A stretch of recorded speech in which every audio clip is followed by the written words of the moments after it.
minutes. Thanks very much, and thank you all for your presentation.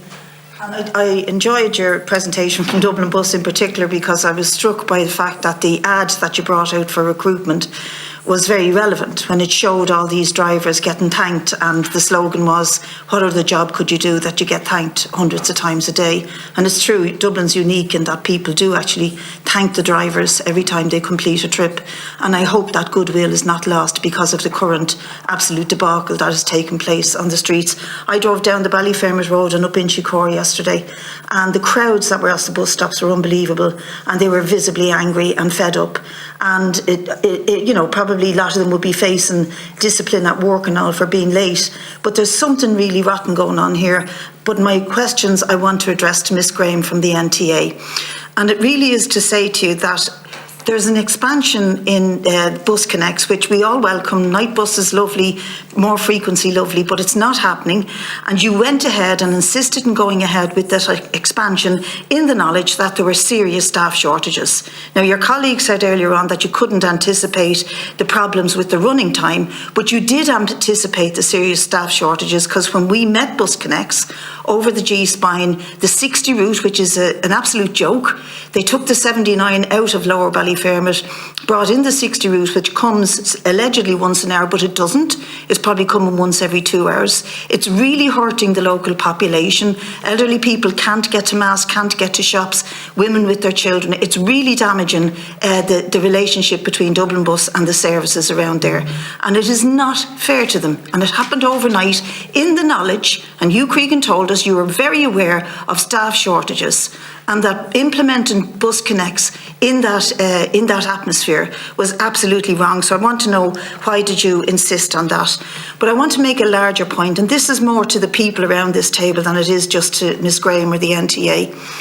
You see, at the core of this issue is the question of privatisation. If we weren't forcing two companies to compete with each other for a tendering process that is often, stressful and long and competitive and all the rest of it, if we weren't forcing them to compete with each other, forcing their drivers to work longer shifts in order for the companies to be competitive, having lower wages and very low wages in the go-ahead company, then we might be able to retain drivers. I don't believe the question of recruitment is the problem, it's the question of retention. And if you're asking drivers to work longer shifts and more, sustained shifts over longer periods of time for less and less money, then you're going to lose them. I worked in Dublin Bus myself. My father was there for 40 years. It's a great company to work for.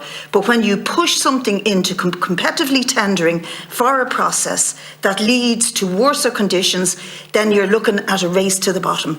And I would argue that for all the establishment parties who screamed to open up the public services to privatisation, the chickens have come home to roost. It should never have happened. It's an essential public service, and it should be entirely in public hands. Who do you wish to address your I've question? addressed my first question to the NTA, and I want to address another question to the NTA. Then can I suggest, did you do both? Because I'm conscious of time. I know, I'm conscious of the time too. I'm watching the clock. And I'm actually being I'm trying to be very fair to members. If you stop talking, I'll have more time to ask my question.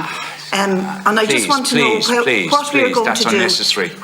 What we are going to do to address the question of the 60 bus in Lower Ballyfermot. We've written to you, we're looking for a meeting with you. What are we going to do with addressing the backlog in Chapel Lizard and the question of the go-ahead bus on Route 18?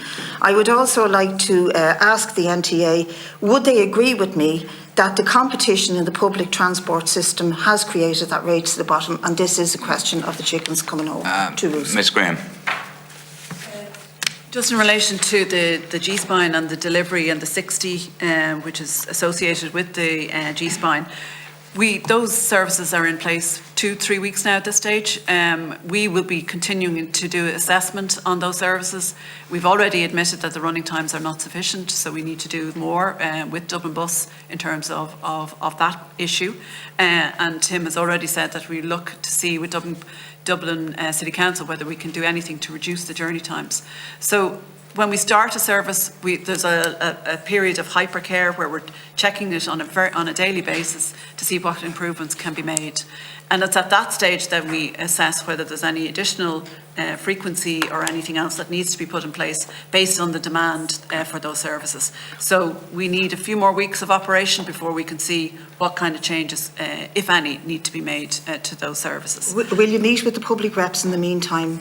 Because people in Ballyfermot and Inchicore are screaming at us what is going on. At least have a meeting and explain to the public reps so we can go back and explain to the public. But I think at that stage we would do that when we've had operation for a period of time and allow us to make any changes we need to do in that period. And of course we'd meet the public reps. So you're open to meet with Deputy? I think for people waiting at bus stops for hours and hours and not having any guarantee of when a service is coming, a week is a long time, never mind a month or 2 months that you're looking for.